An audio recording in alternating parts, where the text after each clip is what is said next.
Working Memory and Response Inhibition in Children and Adolescents, Age and Organization Issues. It's a presentation about the organization of the brain at different ages by John Shapiro, Lizzie Hensby, and Marc. Background. So this study looks at the effect of three main processes. Verbal working memory is the amount of verbal information the brain can hold or manipulate temporarily. This is like when you're trying to remember a phone number. Visual spatial working memory is the storage and manipulation of the visual information you can hold. This is like remembering which cup a hidden object is under after the cups have recently been scrambled. The third task is response inhibition. It's the ability to delay an impulsive behavior, withholding something like, "You're crazy," when your boss promotes a well-known lazy worker instead of you. Overall, this study aims to study the processes in children of different ages and to locate a possible connection between those three processes. This study had one guiding question. How does granular organization of verbal and visuospatial working memory, along with inhibition, change with age? How does this affect these processes' efficiency? Study motivators. Many previous studies have been done attempting to find a connection between these processes. Some believe that they are connected at a young age and become differentiated as you grow older. One related study is called Brain Regions Mediating Flexible Rule Use During Development.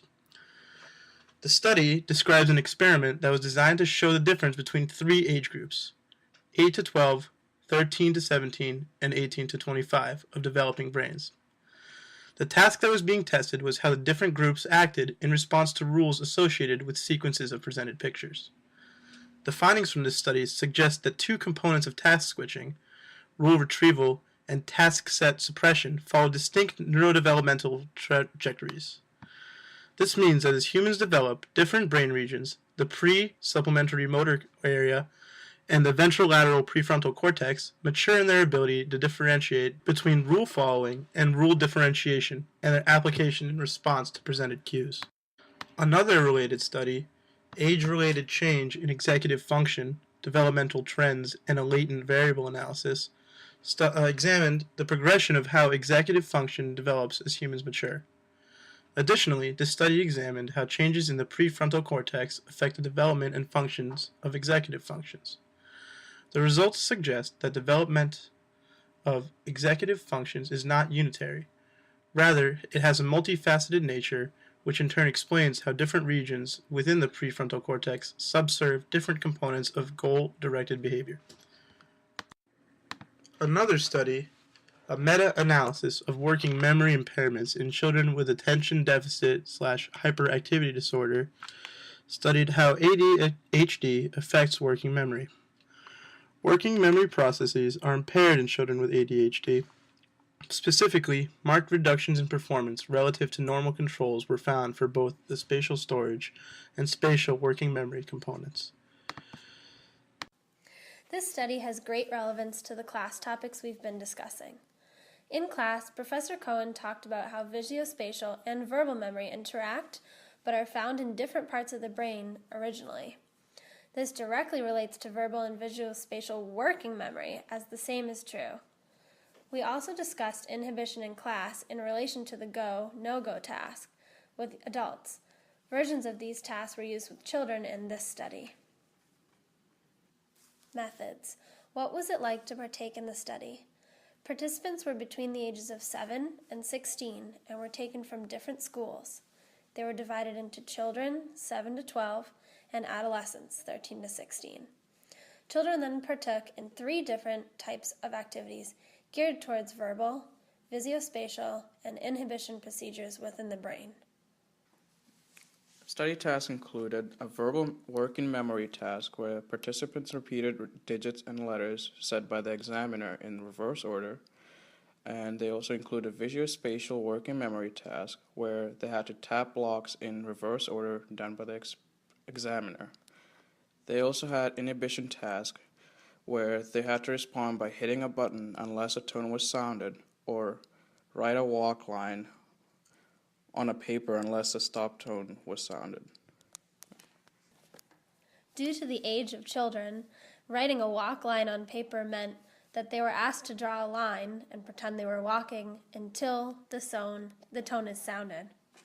The results they found were that the study indicated that adolescents ages 13 to 16 performed better in verbal and visuospatial working memory tasks than children ages 7 to 12.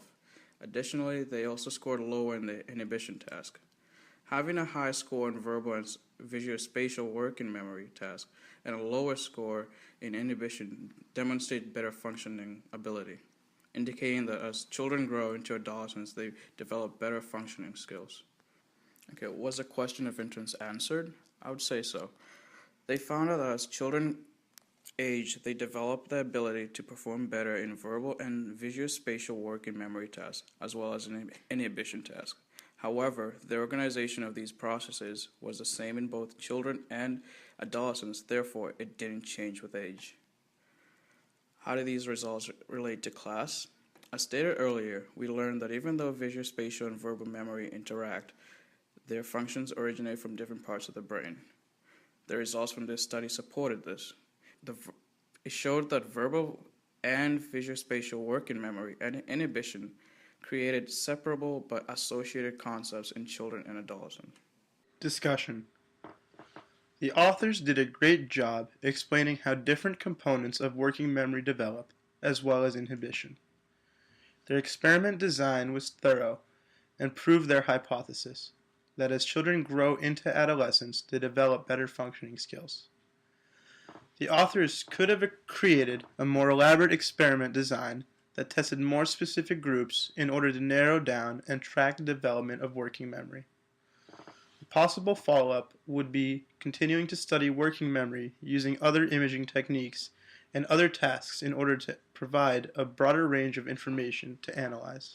These experiments relate to other areas of cognitive psychology because they connect the understanding of working memory with specific brain regions, as well as creating links between our understanding of executive functions with certain disorders that may be related.